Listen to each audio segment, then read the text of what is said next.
गणपती बाप्पा मोरया, मंगलमूर्ती मोरया. बाप्पाच्या कृपेने तुमच्या सर्व इच्छा मनोकामना पूर्ण हो. ऑलराऊंडर या मराठी यूट्यूब चॅनलवरती तुमचं अगदी मनापासून स्वागत आहे. येत्या मंगळवारी म्हणजेच 5 मेला आहे अंगारकी चतुर्थी आणि या दिवशी जर आपण काही उपाय केले, काही सेवा केल्या तर त्या खूप म्हणजे खूप प्रभावी ठरत असतात. हिंदू धर्मात संकष्ट चतुर्थीला महत्त्वाचे स्थान आहे. पौराणिक मान्यतेनुसार या दिवशी भगवान गणेशाने सर्व देवतांचे संकट हे हरले होते. त्यामुळे संकष्ट चतुर्थीच्या दिवशी व्रत आणि गणेशाची पूजापाठ केल्याने त्यांचा आशीर्वाद मिळतो व मनोकामना देखील पूर्ण होत असतात. तसेच जी संकष्ट चतुर्थी मंगळवारी येते तर त्या संकष्ट चतुर्थीला अंगारकी संकष्ट चतुर्थी असे म्हणतात. ही संकष्ट चतुर्थी अगदी वर्षातून कमीत कमी 2दाच येत असते. त्यामुळे या चतुर्थीला अनन्यसाधारण महत्त्व आहे. अगदी वर्षभरामध्ये आपल्याला कोणत्याही चतुर्थीचे व्रत करणे शक्य नसेल तर फक्त तुम्ही अंगारकी संकष्ट चतुर्थीचे व्रत केले तरी पण तुम्हाला संपूर्ण संकष्ट चतुर्थी केल्याचे पुण्यफळ हे प्राप्त होत असते. त्यामुळे जर या दिवशी तुम्हाला उपवास व्रत करणे शक्य असेल तर आवर्जून उपवास व व्रत करायचे आहे. पण या दिवशी आपल्याला काही चुका या चुकूनही करायच्या नाही. जसे की या दिवशी उपाय केल्यामुळे त्याचे फळ हे अनंत पटीने मिळत असते. त्याच पद्धतीने या दिवशी जर चुका झाल्या तर त्याचे दुष्परिणाम देखील आपल्याला भोगावे लागतात. भरपूर वेळा आपल्याला काही गोष्टी या माहीत नसतात आणि आपल्याकडून या चुका होऊन जातात.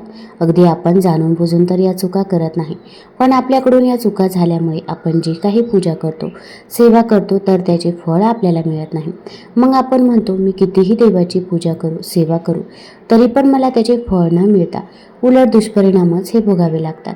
आता या दिवशी काय करावे, काय करू नये, तसेच कोणत्या चुका करू नये. या दिवशी आपल्या घरामध्ये अशा काही वस्तू आहे की ज्या चुकूनही आपण कोणाला द्यायच्या नाही. तसेच अशा काही वस्तू आहे की ज्या बाप्पांना आपण अर्पण करायच्या नाही. तसेच नैवेद्य अर्पण करत असताना देखील आपण काही गोष्टींची काळजी घ्यायची आहे. तसेच कोणत्या सेवा कराव्यात की ज्यामुळे आपल्याला गणपती बाप्पाचा आशीर्वाद हा प्राप्त होईल. तसेच या दिवशी घरामध्ये काही भाज्या या चुकूनही बनवायच्या नाही. तर याच्याबद्दलची माहिती मी आज तुम्हाला या व्हिडिओमधून देणार आहे. तत्पूर्वी तुम्ही ऑलराऊंडर या मराठी यूट्यूब चॅनलवरती नवीन असाल तर चॅनल लाईक करा व सबस्क्राईब देखील करा. कमेंटमध्ये श्री स्वामी समर्थ किंवा गणपती बाप्पा मोरया लिहायला विसरू नका, जेणेकरून आपल्याला देखील गणपती बाप्पाचा आशीर्वाद नक्कीच प्राप्त होईल. तसेच शेजारील नोटिफिकेशन बेल देखील प्रेस करा, जेणेकरून मी जेव्हा पण व्हिडिओ बनवेल तर तो व्हिडिओ तुम्हाला सर्वात अगोदर दिसेल. आता ही अंगारकी संकष्ट चतुर्थी नक्की कधी असणार आहे तर चतुर्थी तिथी ही 5 मे रोजी पहाटे 5:24 सुरू होईल आणि 6 मे रोजी सकाळी 7:51 समाप्त होईल. 5 मे रोजी पूर्ण दिवस मंगळ आणि चतुर्थी तिथी एकत्र असल्याने ही अंगारकी चतुर्थी असेल. चंद्रोदयाची वेळ पाळणे देखील अत्यंत गरजेचं आहे, कारण की जेव्हा आपण अंगारकी चतुर्थीचा उपवास करत असतो तेव्हा जेव्हा आपण चंद्रोदयाची वेळ पाळत असतो तेव्हाच आपला उपवास हा सफल ठरत असतो. तर संकष्ट चतुर्थीचा उपवास चंद्रदर्शनाशिवाय पूर्ण होत नाही असं म्हटलं जातं.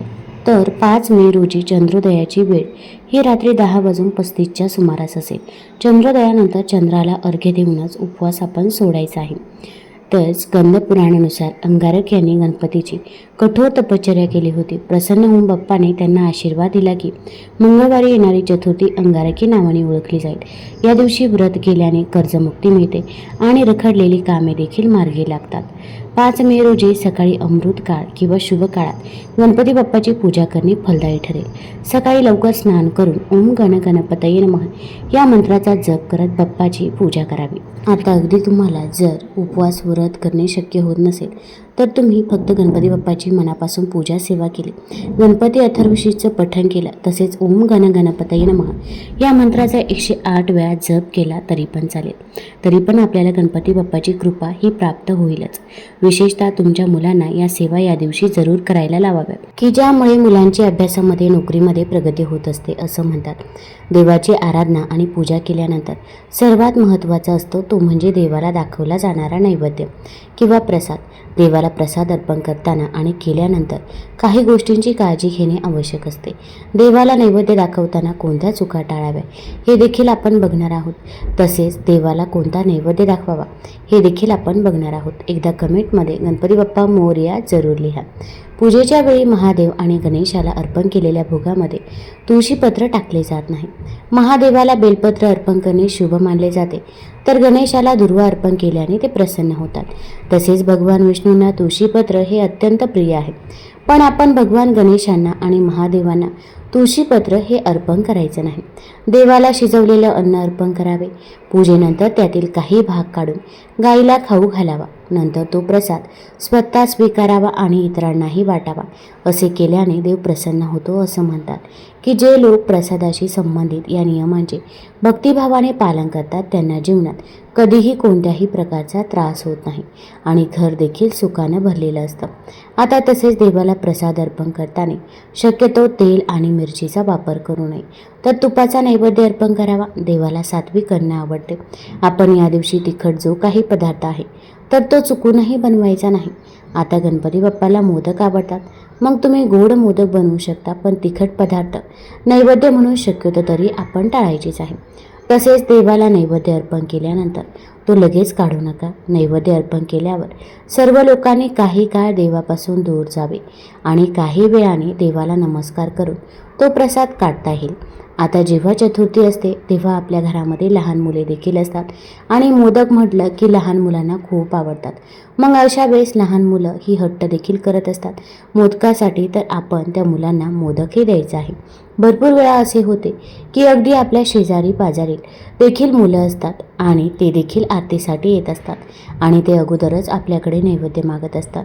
तर तुम्ही त्यांना दिलं तर काही हरकत नाही, कारण की लहान मुलं ही देवाघरची फुलंच असतात आणि तुम्ही जर त्यांना उलट नैवेद्य दिला, मोदक दिले, तर ते मोदक हे गणपती बाप्पापर्यंत नक्कीच पोहोचते. त्यामुळे संकोच न बाळगता आपण लहान मुलांना मोदक हे आवर्जून या दिवशी द्यायचेच आहे.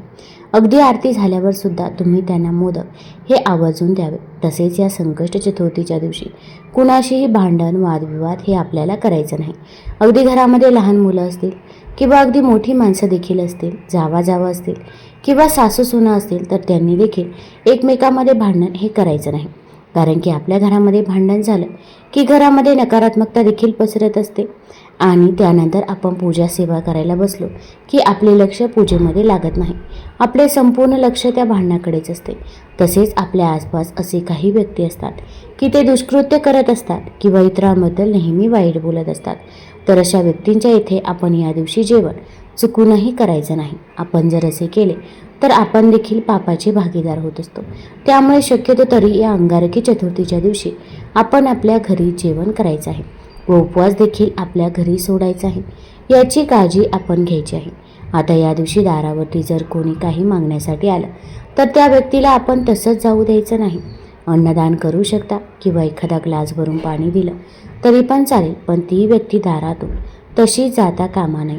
पण आपल्या घरामध्ये अशा काही वस्तू आहेत की ज्या चुकूनही कुणाला या दिवशी द्यायच्या नाही. तर सर्वात महत्त्वाचं म्हणजे मीठ. मीठ हे साक्षात माता लक्ष्मी स्वरूप समजलं जातं, कारण की जेव्हा समुद्र मंथन झालं होतं तर तेव्हा मीठ देखील माता लक्ष्मीसोबत आलं होतं. त्यामुळे मीठ आपण या दिवशी कुणालाही द्यायचं नाही, कारण मिठाला माता लक्ष्मीचं रूप समजतात. दुसरी वस्तू आहे तर ती म्हणजे धने. धने हे धनप्राप्तीसाठी खूप महत्त्वाचे मानले जातात. जेव्हा धनत्रयोदशी असते तेव्हा आपण धन्यांची देखील पूजा करत असतो. त्यामुळे या दिवशी आपण आपल्या घरामधून धने हे कुणालाही द्यायचे नाही. त्याच्यासोबत आपण या दिवशी वेलची आणि लवंग देखील कुणालाही द्यायचं नाही, कारण ते देखील माता लक्ष्मीला अत्यंत प्रिय आहे. तर या वस्तू आपण कोणालाही देऊ नये. आपण जर या वस्तू दिल्या तर आपल्या घरामध्ये लक्ष्मी माता ही निघून जात असते व आपल्या घरामध्ये अलक्ष्मीचा वास होत असतो. तसेच या दिवशी दही देखील आपण संध्याकाळी व सकाळी देखील कुणालाही देऊ नये. आपण जर ते दिलं तर आपली धनहानी होण्याची दाट शक्यता असते. आता या दिवशी कुठे काही कार्यक्रम असला, वाढदिवस असो, डोहाळे जेवण असो किंवा कोणताही कार्यक्रम असेल, तर त्या ठिकाणी आपण देवांच्या ज्या काही मूर्ती आहेत, अगदी भगवान गणेशांची देखील मूर्ती असेल तर ती चुकूनही आपण न्यायची नाही. माता लक्ष्मीची मूर्ती तर चुकूनही देऊ नये. आपण जर असे केले तर आपल्याच घरामध्ये माता लक्ष्मी ही निघून जात असते. मग तुम्हाला द्यायचंच असेल तर तुम्ही वस्त्र देऊ शकता किंवा इतर काही शोभेच्या वस्तू देखील देऊ शकता, पण आपण चुकूनही माता लक्ष्मी स्वरूप पूजेच्या वस्तू चुकूनही द्यायच्या नाही. तसेच घड्याळ देखील भेटवस्तू म्हणून देऊ नये, कारण की घड्याळ आपली चांगली वेळ व वाईट वेळ दर्शवत असते. तसेच या संकष्ट चतुर्थीच्या दिवशी आपण काळ्या रंगाचे वस्त्र चुकूनही परिधान करायचे नाही. अगदी काळ्या रंगाच्या बांगड्या असतील, काळ्या रंगाची टिकली असेल तर ती देखील आपण लावायची नाही. मॅचिंगच्या काळामध्ये आपण या सर्व गोष्टी विसरून जात असतो. पण या गोष्टींची आपल्याला काळजी घ्यायचीच आहे. कारण की जेव्हा आपण एखादं शुभकार्य करत असतो तेव्हा आपण काळा रंग वर्ज्य करत असतो.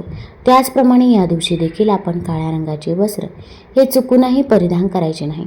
तुम्ही हिरव्या, लाल, पिवळ्या रंगाचे वस्त्र हे परिधान करू शकता. सफेद रंगाचे वस्त्र परिधान करू शकता. फक्त काळा रंग या दिवशी आपण वर्ज्य करायचा आहे. तसेच या अंगारकी चतुर्थीच्या दिवशी आपण 21 दुर्वा घ्यायच्या आहे आणि त्या हळदीमध्ये भिजवून घ्यायच्या आहे.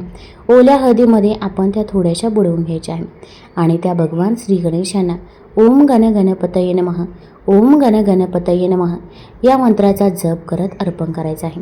अर्पण केल्यानंतर आपली इच्छा मनोकामना देखील तिथे व्यक्त करायची आहे. यामुळे कितीही कठीणातील कठीण इच्छा असो तर ती देखील पूर्ण होत असते असं म्हणतात. तसेच बाप्पाला अभिषेक करून झाल्यानंतर त्या अभिषेकमधील थोडंसं पाणी आपण ग्रहण करायचं आहे. आपल्या मुलांना देखील ग्रहण करायला द्यायचं आहे. यामुळे मुलांची अभ्यासामध्ये, नोकरीमध्ये प्रगती होत असते. तसेच थोडंसं पाणी घरामध्ये शिंपडावं, बेडरूममध्ये, हॉलमध्ये, किचनमध्ये. यामुळे आपल्या घरामध्ये जी काही नकारात्मकता आहे तर ती नकारात्मकता दूर होते व आपल्या घरामध्ये सकारात्मक ऊर्जेचा संचार होत असतो.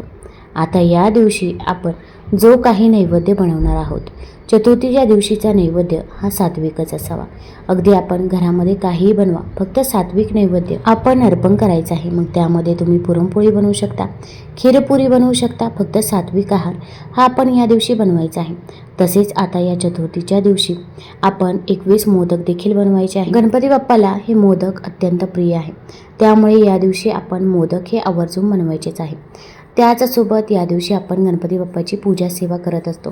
पण बाप्पाला ज्या काही वस्तू प्रिय आहे मग त्या वस्तू आपण बाप्पांना अर्पण करायच्या आहे. गोड खोबऱ्याचा नैवेद्य असेल, तसेच जास्वंदीचं फूल असेल तर या गोष्टी आपण बाप्पाला या दिवशी आवर्जून अर्पण कराव्यात. त्याचसोबत आपण इच्छापूर्तीसाठी एक टिलक बाप्पाला लावायचं आहे. तर आपण थोडंसं शुद्ध तूप घ्यायचं आहे, थोडीशी हळद घ्यायची आहे आणि हे एकत्रित मिश्रण करायचं आहे आणि या हळदीचा टिळक आपण बाप्पाच्या कपाळावरती लावायचा आहे. हा टिळक लावत असताना आपण ओम गण गणपतये नमः, ओम गण गणपतये नमः या मंत्राचा 21 वेळा जप करायचा आहे आणि या टिळकवरती थोड्याशा अखंड अक्षता लावायच्या आहे. अगदी संकष्ट चतुर्थीपासून 21 दिवस जर असा टिळक लावला तर आपली इच्छा पूर्ण होते असं म्हटलं जातं. किंवा अगदी जेव्हा पण अंगारकी संकष्ट चतुर्थी असेल तर प्रत्येक अंगारकी संकष्ट चतुर्थीला असा टिळक तुम्ही बाप्पाच्या कपाळावरती आवर्जून लावावा. यामुळे आपली कितीही कठीणातील कठीण इच्छा असो तर ती देखील पूर्ण होते असं म्हटलं जातं. त्यामुळे असा टिळक आपण बाप्पाला आवर्जून लावायचाच आहे. आता या चतुर्थीच्या दिवशी आपण कांदा लसूण पूर्णपणे वर्ज्य करायचा आहे. पण चतुर्थीचा जो अगोदरचा दिवस आहे तर त्या अगोदरच्या दिवशी देखील आपण कांदा लसूण हा वर्ज्य करावा. कारण की कांदा लसूण हा तामसिक आहारामध्ये मोडला जातो.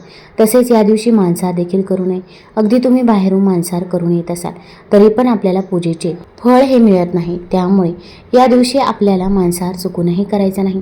त्याचसोबत आपल्याला काही भाज्यांचे सेवन या दिवशी करायचे नाही. तर यामध्ये सर्वात पहिली भाजी आहे तर ती म्हणजे वांगी. वांग्याची भाजी, कोबीच्या भाजीचे सेवन आपण या दिवशी चुकूनही करायचे नाही. तसेच मांसाहारासंबंधित काही वस्तू असतील तर त्या वस्तू देखील आपण घरामध्ये या दिवशी चुकूनही आणायच्या नाही. जर तुम्हाला हा व्हिडिओ आवडला असेल तर ऑलराऊंडर या मराठी यूट्यूब चॅनलला लाईक करा, सबस्क्राईब करा आणि मित्रपरिवारासोबत जरूर शेअर करा. धन्यवाद.